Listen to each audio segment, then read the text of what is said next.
বন্ধুরা, ডিম, butter, mould, micro oven, OTG ছাড়াই গ্যাসের চুলায় খুব সহজে জলের ভাপে একদম দোকানের মতো কালারফুল নরম স্পঞ্জি জালিদার মিষ্টি পাউরুটি তৈরি করা যায়। ভিডিওটা না দেখলে বিশ্বাসই হবে না। ঘরে থাকার সামান্য উপকরণে টাটকা ফ্রেশ পাউরুটি তৈরি করুন, দোকান থেকে কেনার প্রয়োজন হবে না।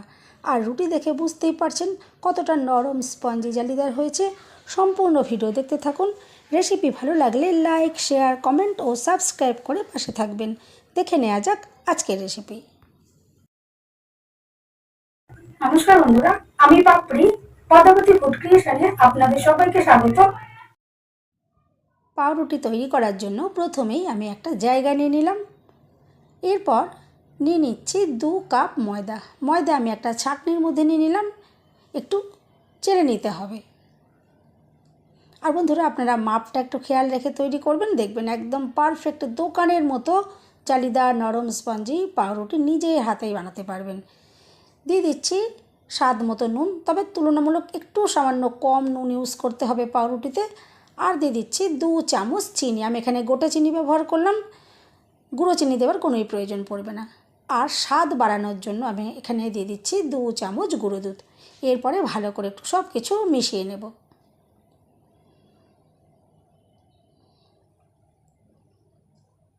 এভাবে ভালো করে মিশিয়ে নেওয়ার পরে আমি এখানে দিয়ে দিচ্ছি 1 চামচ ড্রাই ইস্ট। এটা আপনারা যে কোনো মুদি দোকানে খুব সহজেই পেয়ে যাবেন। 2 কাপ ময়দার জন্য আমি দেখুন 1 চামচ ড্রাই ইস্ট ব্যবহার করলাম। ইস্টের দাম কিন্তু খুব একটা বেশি নয়। এরকম ছোট একটা কৌটো যদি কিনে রাখেন, এখান থেকে অনেকবার পাউরুটি তৈরি করতে পারবেন। আর ইস্ট দেওয়ার কারণেই পাউরুটির মধ্যে একদম দোকানের মতো পাউরুটি যে সুগন্ধটা আসে, সেই সুগন্ধ আর নরম স্পঞ্জি ফ্লাফি তৈরি হবে। ইস্ট দেওয়ার পরও খুব ভালো করে দেখুন মিশিয়ে নিচ্ছি।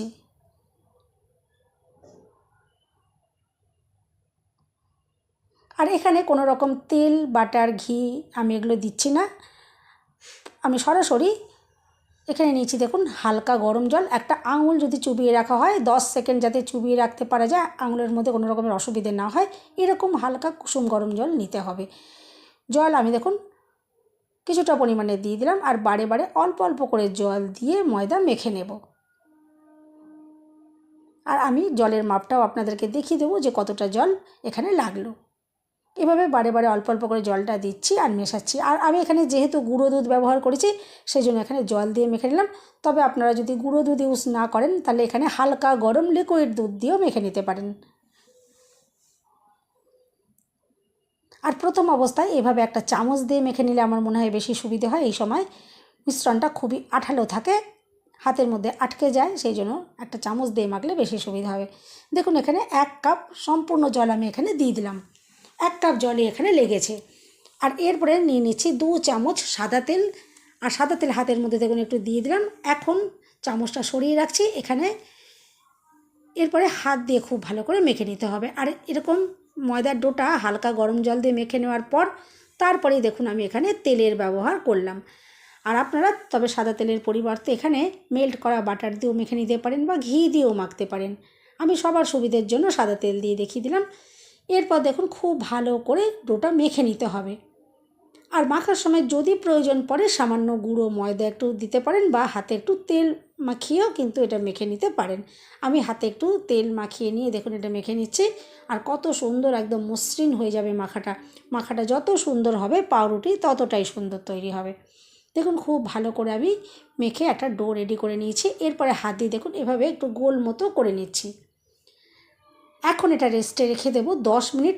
তবে আমি যেহেতু এটা বাইরে রোদ্রের আলোতে রাখবো, সেই জন্য 10 মিনিটে রাখলেই কিন্তু হয়ে যাবে। তবে আপনারা যদি নর্মাল রান্নাঘরের ভেতরেই রেখে দেন এভাবে চাপা দিয়ে, তাহলে 30 মিনিট বা 45 মিনিটও সময় লাগতে পারে। দেখুন ঢাকনার যে ছিদ্রটা ছিল, আমি একটা কাগজ দিয়ে এটা বন্ধ করে দিলাম।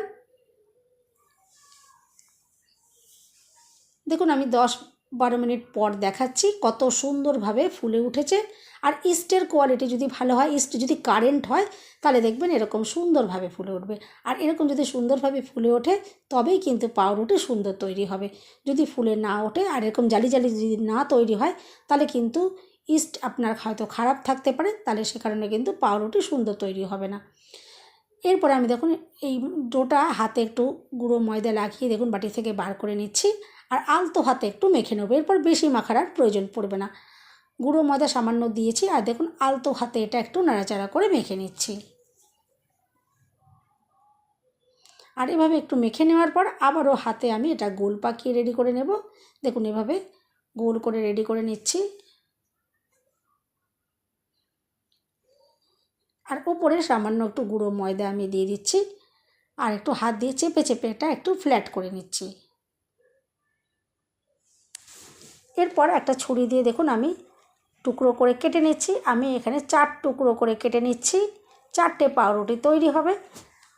আমি এখানে ছুরি দিয়ে কাটলাম, আপনারা হাত দিয়েও কিন্তু লেচি তৈরি করে নিতে পারেন, কোনো অসুবিধে নেই। এরপর একটা টুকরো এভাবে নিয়ে নিচ্ছি, আর হাতে দেখুন এইভাবে করে ঘুরিয়ে ঘুরিয়ে এটা একটা গোল বলের মতো শেপ দিয়ে দিচ্ছি। আর উল্টো সাইডটাও খুব ভালো করে হাতে আঙুল দিয়ে দেখুন চাপ দিয়ে এটা এভাবে একটু বন্ধ করে দিতে হবে। একটা লেচি আমি রেডি করে নিয়েছি। এইভাবেই 4টে লেচি রেডি করে নেব।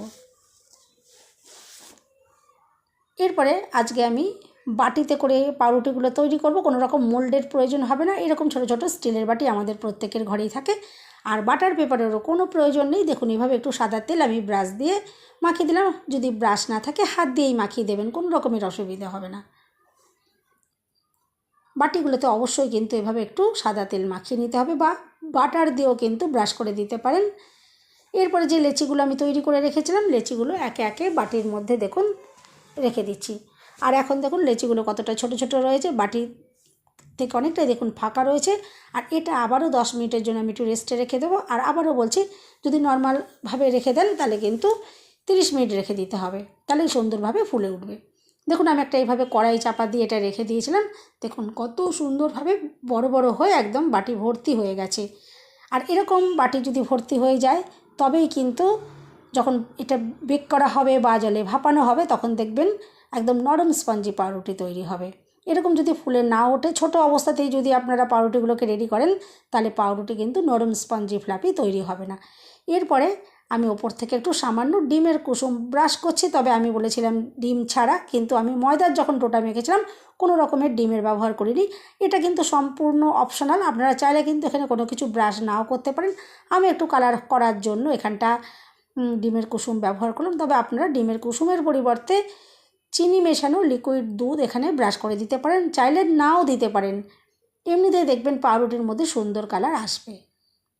আর কিভাবে আসবে আমি সেটা আপনাদেরকে পরেই বলে দিচ্ছি।